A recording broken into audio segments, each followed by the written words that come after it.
We thought we'd do a wrap-up of day one of KohaCon 2025. This morning we started by welcoming all of our guests with a pōwhiri. Wainui, do you want to tell us a little bit what a pōwhiri is about?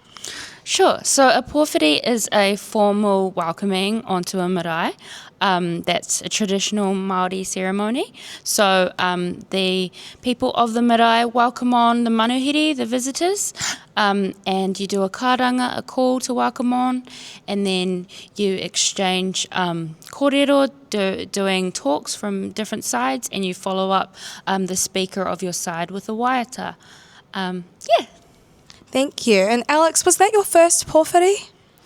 I had done some while I was studying back in Nelson, but it was so wonderful to attend and to get the full experience. Yeah, awesome. And I'm so cool to be able to welcome our international guests, as KohaCon this year has visitors from all around the world, from Germany, from the UK, from the United States, and Australia, and all over. So really cool to be able to bring them in our cultural way here in Aotearoa. So after the pōwhiri, we had a keynote from Peter Lucas Jones, who taught us all about creating ethical AI based in Indigenous practices and informed at Te Huku Media, where he works, by the local iwi radio up in the far north of Aotearoa.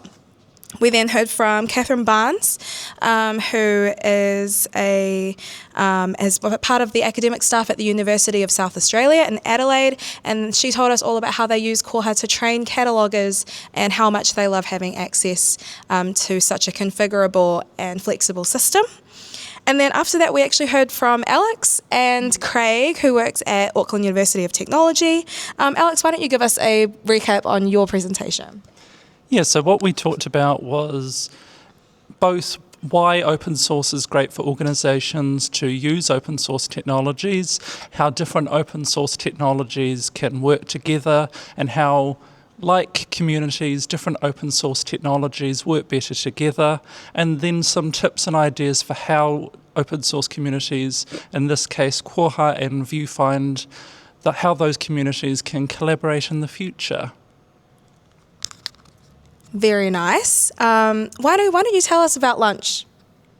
Lunch was hangi, so that's a traditional Māori kai, Māori food, which is traditionally cooked under the ground. So dig a big hole and there's rocks and very hot under the ground. And there was like chicken and potatoes and kumara and pumpkin and cabbage and some other meat. It was really yum. Yes, and we came back feeling very nourished and ready to hear from our mid-afternoon speakers. So next we heard from Lizette and Jason, who told us all about bridging the educational development gap within the Koha US user group, and some of the systems and processes that they've set up to help onboard new developers to the Koha system. After them, we heard from Katrin. She is based at BSZ in Germany, and she gave us a history of Koha in Germany. Katrin was also the first woman release manager for Koha. She looked after 3 or 4 of our major versions, and she's an icon. And then after her and before lunch, we had Wainui present. Wainui, do you want to tell us a bit about that? Yeah, so I presented my talk, which was called Whawhia Te Kete Mā Tauranga, Fill the Basket of Knowledge. And I spoke about our team, Rōpū kohinga, and just how wonderful they are and supportive of me, and the projects that I've worked on and led, which are to do with my whānau. So I introduced a few of my tupuna, my ancestors, my mountains, which are on my arms here. And yeah, just how important it is to empower iwi organisations and whānau organisations to safely store their own data and their collections about all their taonga.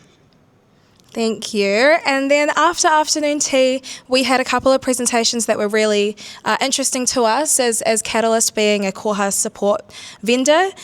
We heard first from Lizette from Bywater Solutions, again based in the US, and she went through some of the support tickets that they've received in the last year and some analysis on those. So summaries of what their partner libraries are asking about and asking for, And finally, we heard from Ryan Henderson from Open Fifth, previously PTFS Europe, telling us about how they've automated a lot more of their DevOps and infrastructure processes to spend more of their time helping the customer so that the foundational stuff just works. And that was day 1. So we're really looking forward to day 2, and we'll see you then. Ka kite! Ka kite. Ka kite.